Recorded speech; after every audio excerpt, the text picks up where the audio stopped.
তো সময় কিভাবে মোবাইলে স্ক্রিনশট নেবেন। আমাদের অনেক সময় প্রয়োজন হয় যে একটা জিনিস আসছে দ্রুত স্ক্রিনশট নেওয়া প্রয়োজন।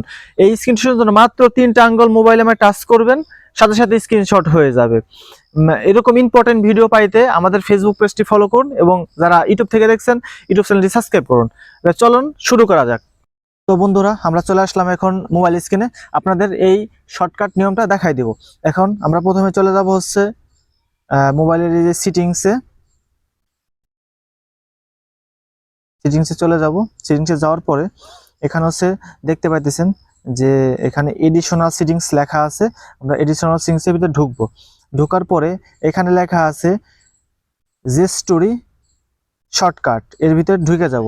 এর ভিতরে ঢোকার পরে এখন আমরা দেখতেছি এই যে টেক এ স্ক্রিনশট, এই অপশনের ভিতরে অফ করা আছে, এটাকে আমরা অন করে দিব। তাহলে এর ভিতরে ঢুকলাম। ঢোকার পর দেখা যাচ্ছে যে 3 ফিঙ্গার ডাউন, 3 ফিঙ্গার টাচ করলেই এটা হচ্ছে স্ক্রিনশট নেবে। এটাকে আমরা অন করে দিব। এখন ভলিউম ডাউন প্লাস হচ্ছে বাটন, ভলিউমের নিচের বাটন প্লাস হচ্ছে পাওয়ার বাটন চাপ দিলে এটা স্ক্রিনশট নেবে, এটা চালু করে দেবো। আর এরকম ইম্পর্টেন্ট ভিডিও পাইতে আমার চ্যানেলটি সাবস্ক্রাইব করবেন এবং ফেসবুক পেজটি অবশ্যই ফলো করে রাখবেন।